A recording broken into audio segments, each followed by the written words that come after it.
Olá, para quem não me conhece, eu sou o Ricardo Zanella, mais conhecido aqui na minha cidade como Popó, e eu venho aqui para compartilhar com vocês um pouco da palavra, da minha leitura diária, do meu rito diário de leitura e estudo da palavra.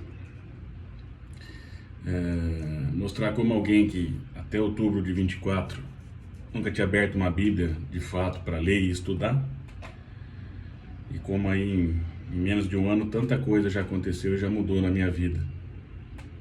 Só de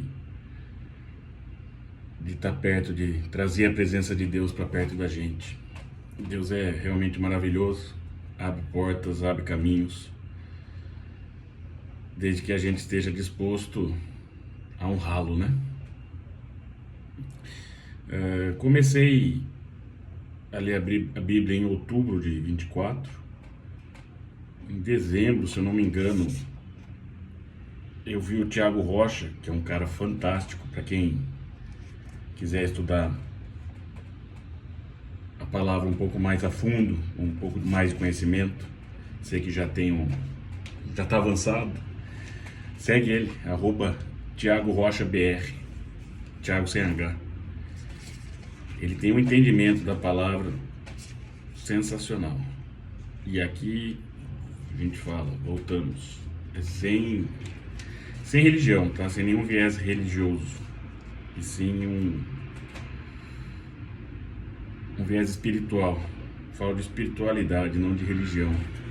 Cada um tem a sua religião, cada um tem a sua crença, cada um acredita naquilo que quer. E eu conheci o Tiago ensinando Provérbios, onde ele diz que começou a ler Provérbios depois de ter lido um livro, Salomão, o homem mais sábio que já existiu. E nesse livro, o Tiago conta que está escrito que se você ler Provérbios por 2 anos seguidos, você vai se tornar um homem rico. Mas se você ler Provérbios por 5 anos seguidos, você vai se tornar sábio. Enquanto você estuda Provérbios, você descobre que a sabedoria vale muito mais que dinheiro, que prata, que ouro. E aí você vai entendendo o porquê, tá? Desde então, eu peguei, vamos dizer assim, esse costume de ler Provérbios, e todo dia eu leio o capítulo e estudo. E Provérbios tem 31 dias, 31 capítulos. Então dá para ler um capítulo por dia. E no mês que tem 30 dias, um dia você lê 2 capítulos. Não vai cair sua mão, seu olho, não vai acontecer nada demais. E hoje é dia 30, então nós estamos no capítulo 30, que são os ditados de Agur. Ditados de Agur, filho de Jaqué, oráculo, ou Jaque, não sei. Este homem declarou a Itiel e a Uca: sou o mais tolo dos homens. Não tenho o entendimento de um ser humano. Não aprendi sabedoria, mas tenho conhecimento do santo. Quem subiu aos céus e desceu? Quem ajuntou nas mãos os ventos? Quem embrulhou as águas em sua capa? Quem fixou todos os limites da terra? Qual é o seu nome e o nome do seu filho? Conte-me, se você sabe. Cada palavra de Deus é comprovadamente pura. Ela é um escudo para quem nele se refugia. Nada acrescente às palavras dele, do contrário, ele o repreenderá e mostrará que você é mentiroso. 2 coisas peço que me dês antes que eu morra. Mantém longe de mim a falsidade e a mentira. Não me dês nem pobreza, nem riqueza. Dá-me apenas o alimento necessário. Se não, tendo demais, eu te negaria e te deixaria. E diria: quem é o Senhor? Se eu ficasse pobre, poderia vir a roubar, desonrando assim o nome de Deus. Não fale mal do servo ao seu senhor. Do contrário, o servo o amaldiçoará, e você levará a culpa. Existem os que amaldiçoam seu pai e não abençoam sua mãe. Os que são puros aos seus próprios olhos e que ainda não foram purificados da sua impureza. Os que têm olhos ativos e olhar desdenhoso. Pessoas cujos dentes são espadas e cujas mandíbulas estão armadas de faca, para devorarem os necessitados desta terra e os pobres da humanidade. 2 filhas têm a sanguessuga. Dê, gritam elas. Há 3 coisas que nunca estão satisfeitas. 4 que nunca dizem é o bastante. O Sheol, o ventre estéril, a terra cuja sede nunca se aplaca, e o fogo, que nunca diz é o bastante. Os olhos de quem zomba do pai e zombado nega obediência à mãe serão arrancados pelos corvos do vale e serão devorados pelos filhotes do abutre. Há 3 coisas misteriosas demais para mim, 4 que não consigo entender: o caminho do abutre no céu, o caminho da serpente sobre a rocha, o caminho do navio em alto mar e o caminho do homem com uma moça. Este é o caminho da adúltera. Ela come e limpa a boca e diz: não fiz nada de errado. 3 coisas fazem tremer a terra, e 4 ela não pode suportar: o escravo que se torna rei, o insensato farto de comida, a mulher desprezada que por fim se casa, e a escrava que toma o lugar da sua senhora. 4 seres da terra são pequenos e, no entanto, muito sábios. As formigas, criaturas de pouca força, contudo armazenam sua comida no verão. Os coelhos, criaturas sem nenhum poder, contudo habitam nos penhascos. Os gafanhotos, que não têm rei, contudo avançam junto em fileiras. E a lagartixa, que pode se apanhar com as mãos, contudo encontra-se no palácio dos reis. Há 3 seres de andar elegante, 4 que se movem com passo garboso: o leão, que é poderoso entre os animais e não foge de ninguém, o galo de andar ativo, o bode e o rei à frente de seu exército.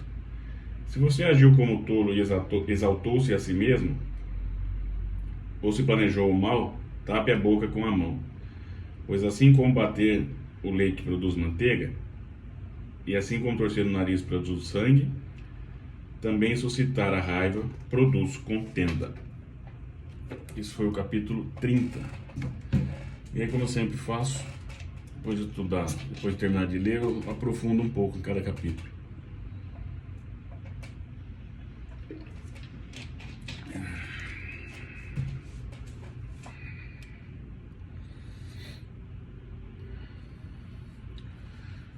Aqui em Provérbios 30, esse capítulo tem um tom mais poético e reflexivo. Ele mistura humildade, oração e listas numéricas.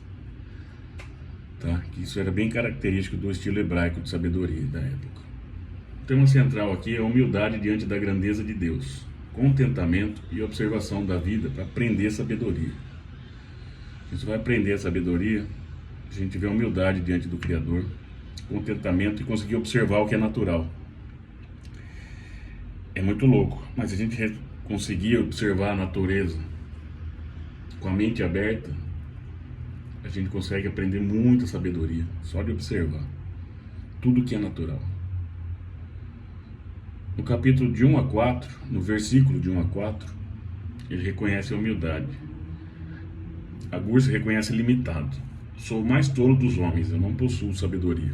Ele exalta a grandeza de Deus. Quem subiu ao céu e desceu? Quem ajuntou o vento? Quem estabeleceu os limites da terra?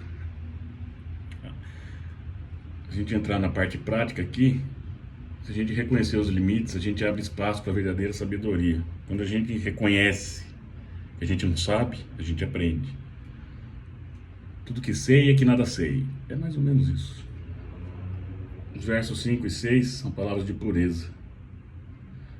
A pureza da palavra. Toda a palavra de Deus é pura, ela é escudo para os que confiam nele. Não acrescente nada às palavras dele para não ser chamado de mentiroso. Não adianta a gente distorcer. A parte prática aqui, não distorcer princípios. A gente tem que confiar naquilo que é sólido, naquilo que está estabelecido há tantos e tantos tempos. Os princípios são milenares, princípio é princípio. Não tem como ir contra o princípio, não dá para distorcer um princípio. Do verso 7 ao 9, oração do equilíbrio, onde ele diz: 2 coisas te peço, não me negues antes que eu morra. Afasta de mim a falsidade e a mentira, e não me des nem pobreza nem riqueza, dá-me o pão necessário. Que a riqueza pode levar ao orgulho e a pobreza ao roubo. Então, ter sabedoria é viver com equilíbrio e contentamento. Você está sempre equilibrado e contente com aquilo que você tem. O verso 10 ao 14, ele fala de uma geração corrompida. Não calunie o servo diante do Senhor. Há uma geração que amaldiçoa pai e mãe. Se vê pura, mas é impura, orgulhosa e devoradora. Ou seja, essa geração não tem temor do Senhor. Elas fazem tudo o que ele mais detesta. Quer ser impuro, quer ser orgulhoso, ser vaidoso, fala mal, tudo que o Senhor detesta. Então, na parte prática, que a gente tem que tomar aqui é cuidado com arrogância e ingratidão. Elas corrompem gerações. E é a mais pura verdade, né? Quem é arrogante e ingrato é corrompido. É sempre assim. Do verso 15 ao 17, fala de insaciabilidade e rebeldia. A sanguessuga tem 2 filhas, dá e dá. 3 coisas nunca se fartam, 4 nunca desembasta. A sepultura, o ventre estéril, a terra seca e o fogo. O olho que zomba do pai será consumido pelos corvos. A prática é a insatisfação constante e a rebeldia destrói. Todo mundo que é insatisfeito e rebelde acaba se corrompendo, se corroendo por dentro, né? Nunca está feliz, nunca está satisfeito, nunca está completo. E digo no mau sentido, né? Nessas coisas que nós lemos aqui. No verso 18 ao 23, ele fala dos mistérios da vida. 4 coisas maravilham a Gua: o voo da águia, o deslizar da cobra, o navio no mar e o homem com a mulher. Depois ele fala de coisas que a terra não suporta, que é ver o servo reinando, o tolo farto de comida, a mulher desprezada que se casa e a serva que toma o lugar da senhora. Na prática, ele quer dizer que existem dinâmicas da vida que são complexas e revelam limites do entendimento humano. No verso 24 ao 28, os pequenos sábios.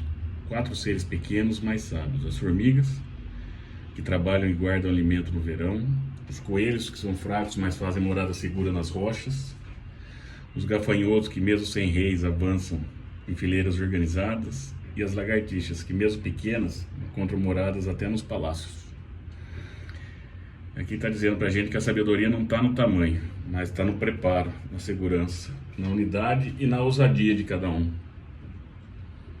No verso 29 ao 31, majestade e postura.